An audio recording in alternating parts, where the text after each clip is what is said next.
নমস্কার বন্ধুরা, মাই কিচেন মাই ব্লগে সবাইকে আবারও একবার স্বাগত। শরীর ও মন ভালো রাখতে আজকে বেলের শরবতের রেসিপি নিয়ে আপনাদের সামনে হাজির হলাম। প্রত্যেকেই বানাতে পারেন, আমি কিভাবে বানাবো সেটাই শেয়ার করব। তো আজকে শরবতটি বানানোর জন্য এখানে আমি দুটো বেল নিয়ে নিয়েছি। আপনারা শরবত যতটা পরিমাণে বানাবেন সেই পরিমাণ অনুসারে বেলটা বাড়িয়ে কমিয়ে নিতে পারেন। তো এখানে আমি প্রথমেই বেল দুটিকে ভেঙে নেব। গ্যাসের ক্লান্তি দূর করতে এই বেলের শরবত অনেকটাই উপকারী আমাদের শরীরের জন্য, তাই অবশ্যই করে এইভাবে বেলের শরবত বানিয়ে নিন আর গ্যাসের ক্লান্তি দূর করুন।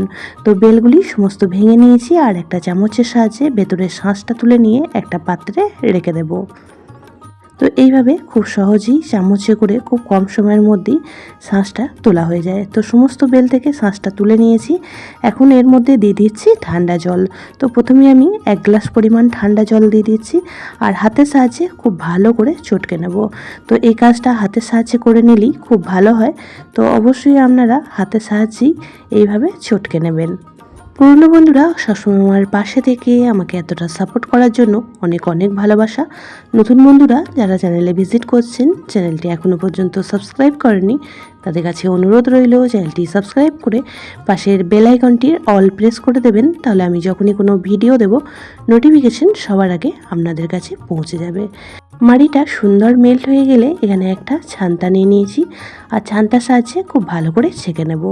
অবশ্যই করে শরবতটি একটু ছেঁকে নেবেন, তা না হলে বেলের মধ্যে যে ছিবড়ে অংশগুলি থাকে সেগুলি শরবতটি খাওয়ার সময় মুখে পড়লে একদমই ভালো লাগবে না। তো এইভাবে একটা চামচের সাহায্যে ঘুরিয়ে ঘুরিয়ে শরবতটি রেডি করে নেব। ঠান্ডা বেলের শরবত মানে গরমের দুপুরে একটু শান্তি। বেলের শরবত খেতে আমরা কম বেশি সকলেই পছন্দ করি আর খাওয়াটাও আমাদের শরীরের জন্য ভীষণই উপকারী। শরবতটা ছেঁকে নিয়েছি আর দেখুন অনেকটাই ছিবড়ে মতন অংশ ছাঁকনিতে রয়ে গিয়েছে। তো এটা এখন ফেলে দেব। শরবতটি আবারও একটা পাত্রের মধ্যে নিয়ে নিয়েছি আর বেশ কিছু উপকরণ আবারও অ্যাড করে দেব। বেলটা একটু খেয়ে দেখেছিলাম, অনেকটাই মিষ্টি ছিল, তার জন্য এখানে আমি অ্যাড করে দেব 2 চামচ পরিমাণ চিনি। তো আপনারা চিনির পরিবর্তে গুড় দিয়েও শরবতটি রেডি করে নিতে পারেন, তাতে করেও খুবই হেলদি তৈরি হবে। তো এখানে আমি দিয়ে দিচ্ছি 2 চামচ পরিমাণ চিনি, সাথে দিয়ে দেব খুব সামান্য পরিমাণ সাদা লবণ আর দিয়ে দেব খুব সামান্য পরিমাণ একটু বিট নুন। ব্যাস এই কটা উপকরণ দিয়েই বেলের শরবতটি রেডি করব আর কিন্তু কোনো উপকরণই অ্যাড করব না।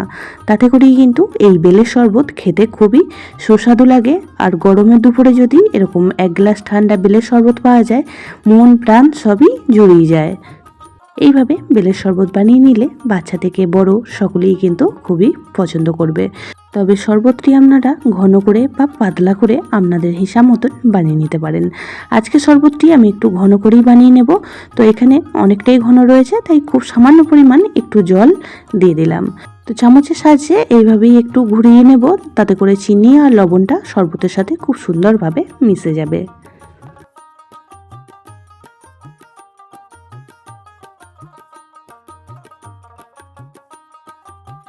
একদমই রেডি হয়ে গেল বেলের শরবত।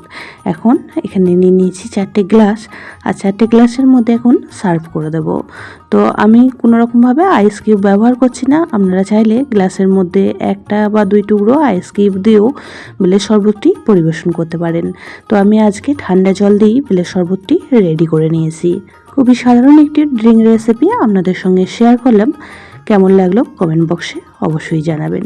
যদি কোনো অংশে বেশি ভালো লেগে থাকে তো অবশ্যই একটা শেয়ার করে দেবেন। সবাই খুব ভালো থাকবেন, সুস্থ থাকবেন। আবারও দেখা হচ্ছে অন্য কোনো ব্লগ বা রেসিপির সাথে। ততক্ষণের জন্য সবাইকে টাটা।